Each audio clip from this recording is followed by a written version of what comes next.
Under a grey November sky in the Loiret region of central France, the tempo of military activity rises steadily as Airbase 123 inches Orléans-Brissy enters one of its most demanding operational phases of the year. What begins as a routine assembly of personnel, aircraft and support teams quickly evolves into a complex, full-spectrum demonstration of French high-intensity air operations. This is Exercise Taranis, a flagship training mission designed to test how well the French Air and Space Force can respond to a rapidly deteriorating geopolitical environment and how efficiently its assault, projection and special operations units can adapt to scenarios that mirror the pressures of modern conflict. On the tarmac, personnel move with deliberate precision, crews make final visual inspections, ground teams coordinate refueling and load checks, and commanders confirm the availability of essential systems. Nearby, the imposing frame of the Airbus A400M Atlas dominates the airfield. Its size, range and flexibility make it the backbone of France's strategic and tactical airlift capabilities, capable of transporting troops, vehicles, equipment and supplies into challenging environments. A second, A400M, stands parked a short distance away. Its engines cool, but its role in today's sequence already defined. The aircraft are not here merely for symbolic presence. They will execute real airborne operations involving refueling, runway infiltration, cargo, deployment and interoperability with fast jet escorts. Across from them, the Airbus H-225M Caracal helicopter waits with its rear door open. It is one of France's most versatile rotary platforms for special forces insertions, combat search and rescue and medical evacuations. A female officer briefly checks over instrument panels on the helicopter's exterior. She represents the growing cadre of highly trained technicians, ensuring that the aircraft can perform its mission in conditions that are often unpredictable and unforgiving. Behind her, support staff monitor ground communications and relay updates from higher command. Inside one of the A400M cockpits, two pilots prepare for takeoff. Their movements reflect the routine but meticulous cadence of military aviation, throttles calibrated, navigation systems verified, fuel distribution assessed and flight paths reviewed. For France, the A400M's ability to combine long-range transport with precision low-altitude operations is central to its doctrine of rapid response. The aircraft's flight computers display mapping data that will guide today's mission, and crews consult real-time situational inputs as they finalize their sequences. As the first A400M lifts off, sunlight breaks faintly through the cloud layer.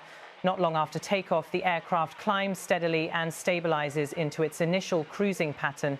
The cockpit team checks the refueling systems, aware that the next phase demands a level of precision that few air crews regularly experience. A second, a 400M, appears ahead in the sky with its refueling hose already deployed, swaying lightly in the airflow. The receiving aircraft moves into position behind it, adjusting speed and alignment with small controlled corrections. The challenge becomes immediately evident. The basket at the end of the hose oscillates, creating a narrow margin for error. On the first attempt, the basket misses the refueling probe entirely. The crew maintains composure, aware that such misses are normal. On the second approach, the basket strikes the aircraft's front section briefly before swinging away. This moment demonstrates why France conducts such exercises under increasingly realistic conditions. Mid-air refueling is a critical lifeline during long-range missions, yet it remains one of the most technically demanding tasks in aviation.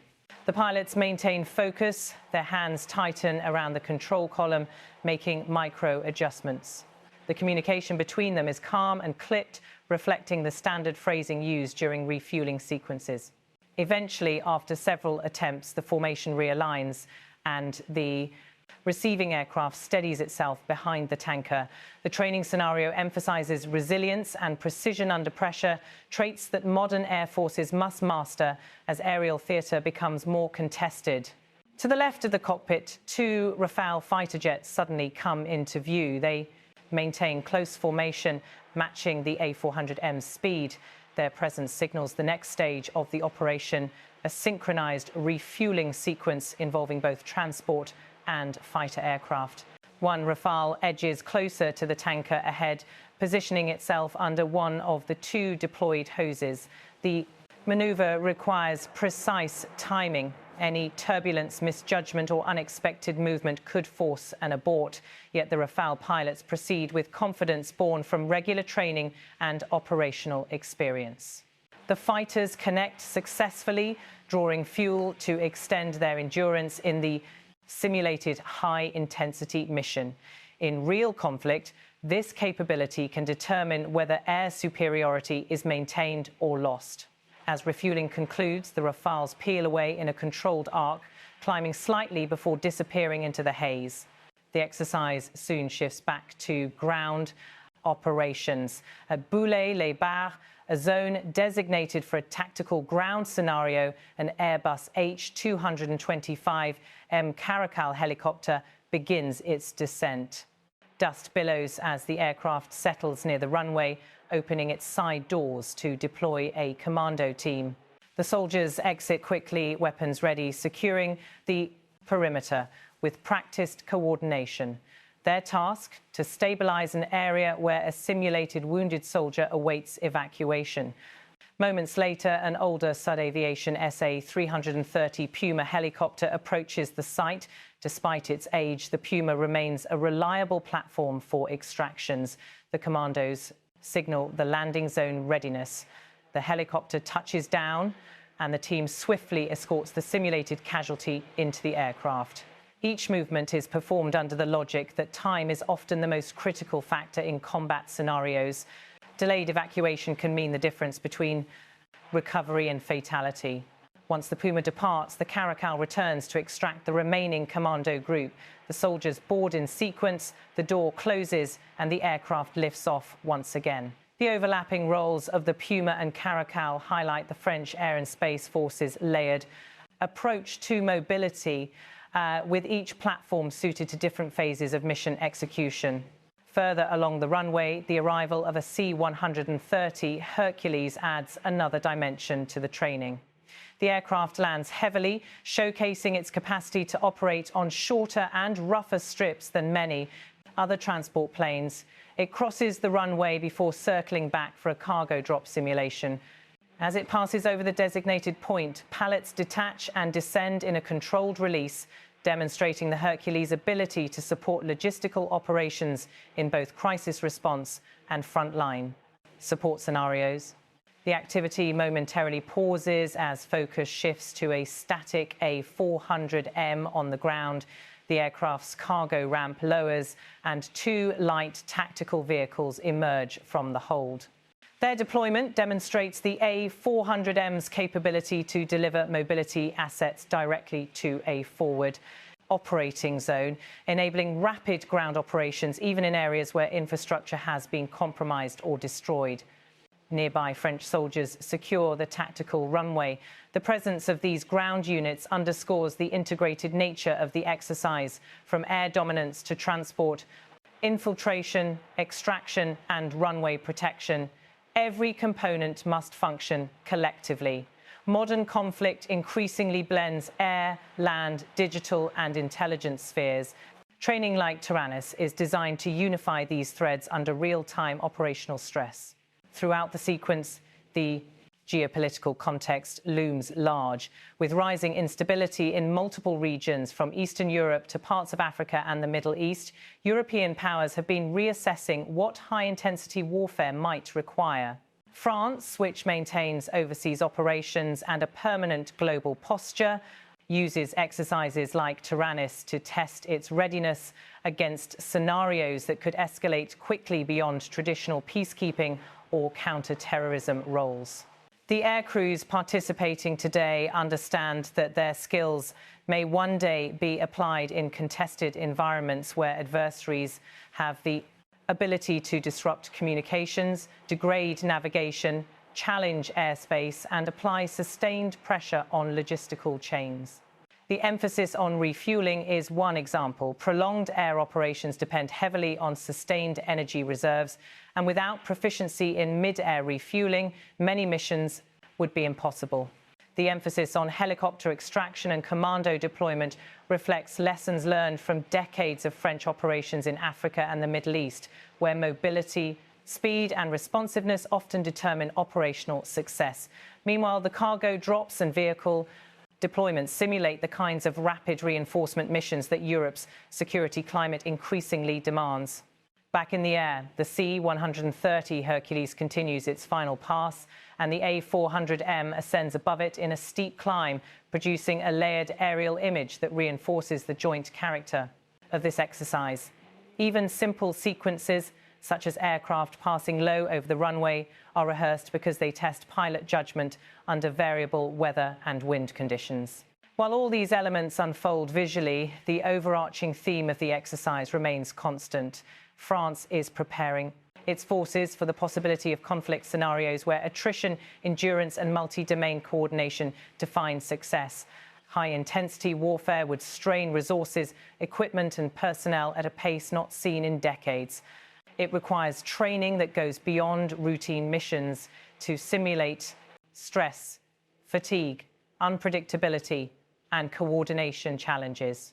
Exercise Taranis is structured to replicate precisely those pressures. Aircraft move in and out of formation rapidly. Ground teams handle multiple calls simultaneously. Helicopters transition between insertion and extraction without extended preparation time.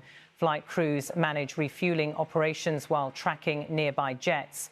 Each unit must operate at high tempo while maintaining safety and precision. As the afternoon progresses, the runway sees continuous activity. The cycle of landings, takeoffs and tactical sequences tests the base's capacity to manage a high volume of simultaneous operations. The tempo mirrors scenarios in which air bases become hubs of intense activity during large-scale missions, targeted, fast-moving and relentless. The coordinated insertion of commandos from the A400M is one of the exercise's most visually striking moments. Soldiers descend the ramp quickly, dispersing outward to secure the landing zone.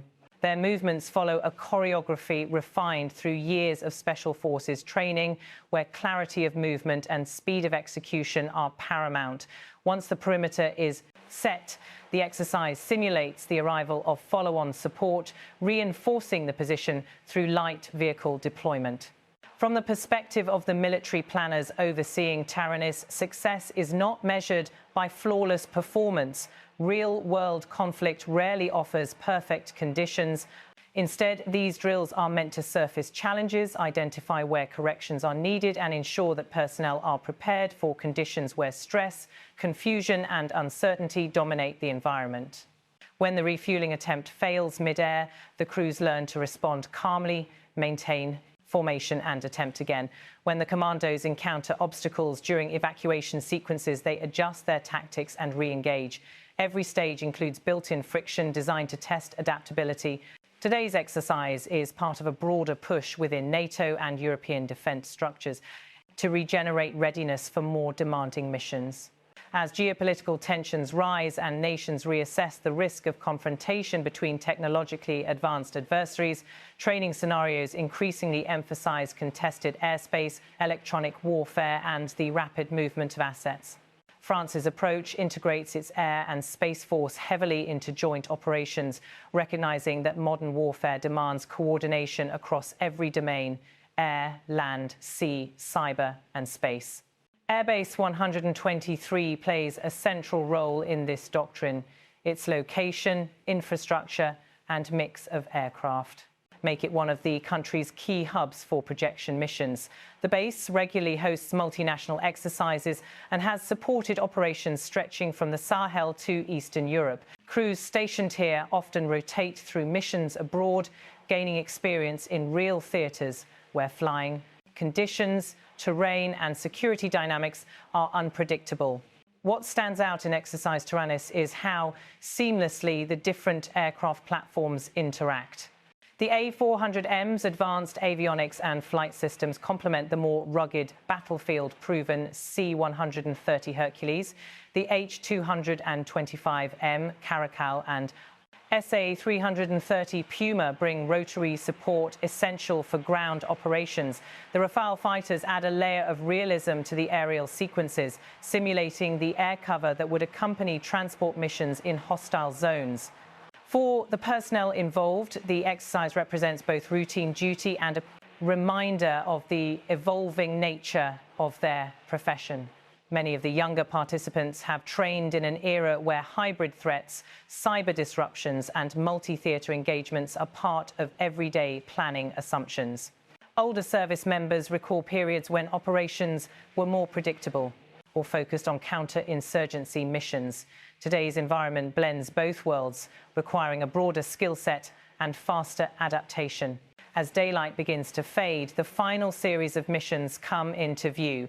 Aircraft cycle through their last landings, commandos regroup near the tactical zone, reviewing their movements. Crews perform rapid post-flight inspections, even while the rotors of a helicopter still spin down.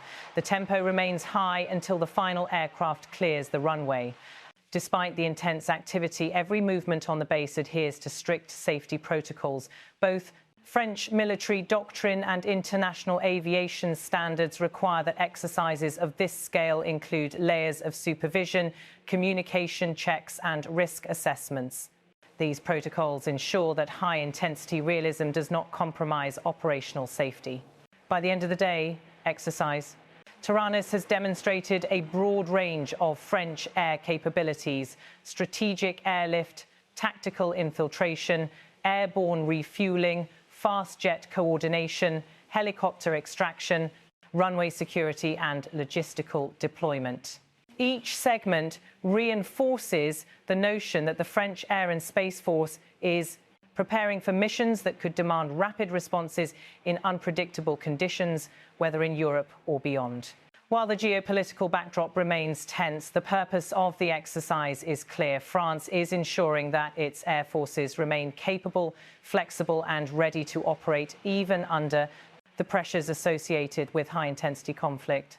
The day's operations underline the importance of continuous training, technological readiness and human discipline in confronting the uncertainties of modern security challenges. As the last engines power down and the final teams return from the tactical zone, the base transitions into a quieter rhythm. But the lessons drawn from today's missions will feed directly into planning cycles, readiness reviews and future exercises. High-intensity preparation is not occasional. It is now a central component of France's military posture. Exercise Taranis, repeated and refined year after year, is one of the clearest illustrations of that evolving commitment.